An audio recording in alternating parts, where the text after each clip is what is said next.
Hello दोस्तों। Quick commerce उन कुछ स्पेसेस में से है जिसे हम काफ़ी क्लोजली ट्रैक कर रहे हैं।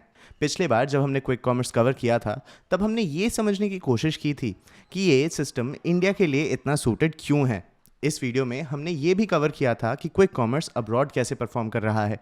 आज हम स्विगी और जोमेटो के फाइनेंशियल ईयर 26 के थर्ड क्वार्टर रिजल्ट्स देखेंगे। जोमेटो ने 16,000 करोड़ रुपए से ज़्यादा का रेवेन्यू रिपोर्ट किया और इसने प्रॉफिट भी पोस्ट किया। स्विगी का रेवेन्यू 6,000 करोड़ रुपीस से थोड़ा ज़्यादा था और ये अभी भी लॉसेस पोस्ट कर रहा है। अगर बस इन हेडलाइन नंबर्स के बेसिस पे जजमेंट लिया जाए तो एक ऑब्वियस कंक्लूजन आएगा, जोमेटो बहुत आगे है और स्विगी अभी भी उस लेवल तक पहुंचने के लिए स्ट्रगल कर रहा है। लेकिन ये कंक्लूजन इस बात को मिस कर देगा कि असल में चल क्या रहा है। इन दोनों कंपनीज का रेवेन्यू गैप इनके कस्टमर डिमांड या ऑर्डर वैल्यूज़ के 5 गुना के डिफरेंस के कारण नहीं है। ये जोमेटो के क्विक कॉमर्स बिजनेस चलाने के एक कॉन्शियस डिसीजन का रिजल्ट है।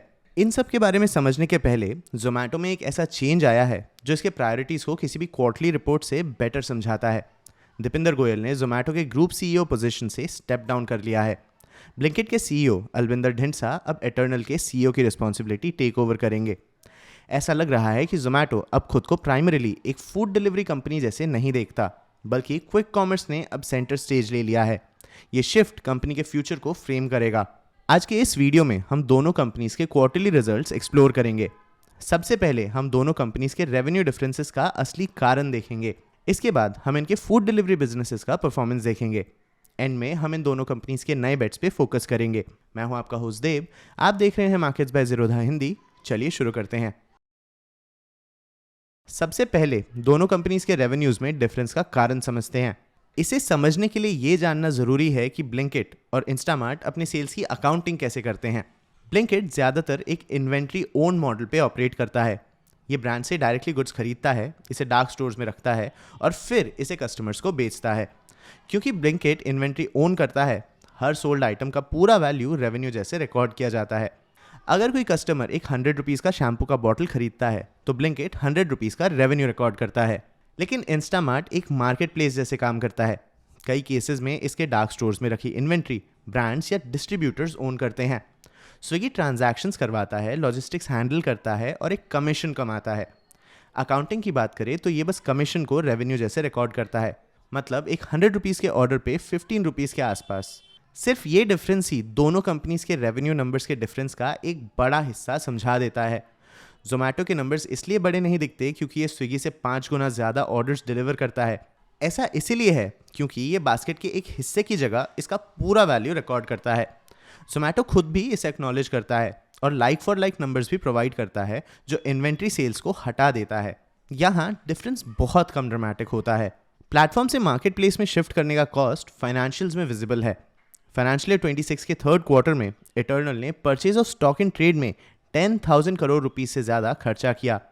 ये इसके रिपोर्टेड रेवेन्यू का लगभग 60% है। ये पैसे अपफ्रंट पे किए जाते हैं और वो भी कस्टमर्स के ऑर्डर प्लेस करने के पहले। इन्वेंट्री में कंपनी का वर्किंग कैपिटल फंस जाता है और डिमांड या असॉर्टमेंट में कोई भी मिसकैलकुलेशन का रिटर्न्स पे नेगेटिव इम्पैक्ट पड़ सकता है। चलिए अब दोनों कंपनीज के फूड बिजनेस पे फोकस करते हैं। ये बिजनेस दोनों कंपनीज को एक समय में डिफाइन करता था। ये सेगमेंट अब काफ़ी प्रेडिक्टेबल हो चुका है। ग्रोथ अब पिछले कुछ सालों के हाई स्पीड से कम हो चुकी है। अब फोकस एक्सपेंशन से ऑप्टिमाइजेशन में शिफ्ट हो रहा है। जोमेटो के लिए फाइनेंशियल ईयर 26 के थर्ड क्वार्टर में फूड डिलीवरी ग्रोथ लगभग 17 to 19% के आसपास था। मैनेजमेंट ने कहा कि सिटीज़ में ग्रोथ मोमेंटम ग्रेजुअली बढ़ रहा था। स्विगी ने भी ऐसे ही नंबर्स रिपोर्ट किए और इसके फूड डिलीवरी बिजनेस में 21% का ग्रोथ हुआ। ये अभी भी हेल्दी ग्रोथ रेट्स हैं, लेकिन ये इंडस्ट्री के अर्ली ईयर्स के 40 to 50% ग्रोथ रेट्स के आसपास भी नहीं है जब पेनिट्रेशन लो था। फूड डिलीवरी बिजनेस में मार्जिन्स भी अब एक स्टेबल फेज में पहुंच रहे हैं। फाइनेंशियल ईयर 26 के थर्ड क्वार्टर में जोमेटो ने नेट ऑर्डर वैल्यू के 5.4% का एक all time high adjusted EBITDA report किया। कंपनी के मैनेजमेंट ने पहले भी कहा था कि इस लेवल के आसपास बिजनेस सेटल होना चाहिए। एक और ज़रूरी बात यह है कि कंपनी अब फूड डिलीवरी में एग्रेसिव मार्जिन एक्सपेंशन की बात नहीं कर रही है, बल्कि कंपनी का फोकस अब डिसिप्लिन मेंटेन करने में है और नए बिजनेसेस में इंक्रीमेंटल प्रॉफिट्स रीडिप्लॉय करने में है। फूड बिजनेस में स्विगी का प्रॉफिटेबिलिटी जोमेटो से कम है और कंपनी ग्रोथ और कॉम्पिटिटिव इंटेंसिटी बैलेंस करते हुए अभी भी कम मार्जिन के साथ ही ऑपरेट कर रही है। जोमेटो की रिपोर्टिंग में एक सटल चेंज आया है और वो ये है कि वो अपना फूड बिजनेस कैसे फ्रेम करता है। कंपनी ग्रॉस ऑर्डर वैल्यू की जगह अब नेट ऑर्डर वैल्यू पे फोकस कर रही है, मतलब वो अमाउंट जो कस्टमर्स डिस्काउंट के बाद एक्चुअली पे करते हैं। ये नंबर कंपनी के मोनेटाइजेशन का एक क्लियर पिक्चर दिखाता है, लेकिन ये इस बात को क्लियरली नहीं दिखाता कि कंपनी के डिमांड का कितना बड़ा हिस्सा प्रमोशंस के कारण आता है। ये शिफ्ट ये दिखाता है कि मैनेजमेंट चाहता है कि इन्वेस्टर्स बिजनेस को वॉल्यूम की जगह वैल्यू के टर्म्स पे जज करें। दोनों कंपनीज के लिए फूड डिलीवरी का रोल अब चेंज हुआ है। ये अब इनका प्राइमरी ग्रोथ इंजन नहीं है, बल्कि ये अब एक स्टेबल कैश मशीन बन गया है जो कंपनी के क्विक कॉमर्स के अनसर्टेन बिजनेस को फंड करता है। और क्विक कॉमर्स की बात करें तो ब्लिंकिट फिलहाल लगभग 2000 स्टोर्स ऑपरेट करता है और ये आने वाले साल या 2 साल में इस नंबर को काफ़ी बढ़ाने का प्लान कर रहा है। इंस्टामार्ट लगभग 1100 स्टोर्स ऑपरेट करता है और तेज़ी से एक्सपैंड कर रहा है, लेकिन इसका बेस थोड़ा कम है। दोनों बिजनेसेस तेज़ी से बढ़ रहे हैं। ब्लिंकिट का net order value year on year 100% से भी ज़्यादा बढ़ा। इंस्टामार्ट की ग्रॉस ऑर्डर वैल्यू लगभग इसी स्पीड से बढ़े, लेकिन ये ब्लिंकिट से थोड़े स्लो हैं। दोनों कंपनीज इलेक्ट्रॉनिक्स, टॉयज और छोटे अप्लायंसेज जैसे नॉन ग्रोसरी कैटेगरी में भी एक्सपैंड कर रहे हैं ताकि इनका एवरेज ऑर्डर वैल्यू बढ़ सके। एक 700 रुपीज़ का बास्केट और एक 400 रुपीज़ का बास्केट डिलीवर करने में कंपनी को सेम कॉस्ट बियर करने पड़ते हैं, तो बड़े ऑर्डर बास्केट से यूनिट इकोनॉमिक्स इंप्रूव हो सकते हैं। लेकिन ज़रूरी सवाल ये है कि क्या ये ग्रोथ सस्टेनेबल प्रॉफिट में बदल रहा है। ब्लिंकिट ने इस quarter adjusted EBITDA break even achieve किया। ये एक ज़रूरी साइकोलॉजिकल माइलस्टोन है। मैनेजमेंट का मानना है कि 5 to 6% के स्टेडी स्टेट मार्जिन्स अचीव करना टाइम के साथ मुमकिन हो सकता है। इन्होंने कुछ मैच्योर मार्केट्स को भी पॉइंट आउट किया जहां ऑलरेडी ऐसा हो रहा है। साथ ही साथ मार्जिन विजिबिलिटी पे मैनेजमेंट का टोन अब केयरफुल हो गया है। एटर्नल के CFO अक्षंत गोयल ने फाइनेंशियल ईयर 26 के थर्ड क्वार्टर कॉन कॉल में भी कहा कि मार्जिन का ट्रेजेक्टरी प्रेडिक्ट करना मुश्किल है। कंपिटिटिव इंटेंसिटी हाई होने के बावजूद ये हमेशा स्टेडी नहीं होता। जब ये पूछा गया कि क्या मार्जिन सेम पेस पे ग्रो करेंगे, तो गोयल का रिस्पॉन्स क्लियर था। उन्होंने कहा कि वो ये कॉन्फिडेंटली नहीं कह सकते कि मार्जिन एक्सपेंशन का स्पीड पिछले क्वार्टर जितना रहेगा कि नहीं। ये अनसर्टेनिटी रियल है। मैनेजमेंट ने ओपनली कहा कि वो मार्जिन पे हिट लेने के लिए तैयार हैं अगर कंपटीशन इरैशनल हो जाता है। अलबिंदर ढिंडसा इस ट्रेड ऑफ के बारे में ब्लंट थे। जरूरत पड़ने पे ब्लिंकिट राइवल्स के अग्रेसिव प्राइसिंग या इंसेंटिव से compete करेगा, भले ही इससे प्रॉफिटेबिलिटी डिले हो। स्विगी का इंस्टामार्ट अभी भी लॉस मेकिंग है। इसका एडजस्टेड इबिट्टा लॉस लगभग 700 करोड़ रुपीस था, लेकिन इसका ट्रेजेक्टरी अब इंप्रूव हो रहा है। कंट्रीब्यूशन मार्जिन सही डायरेक्शन में मूव कर रहे हैं और लॉसेस क्वार्टरली बेसिस पे कम हो रहे हैं।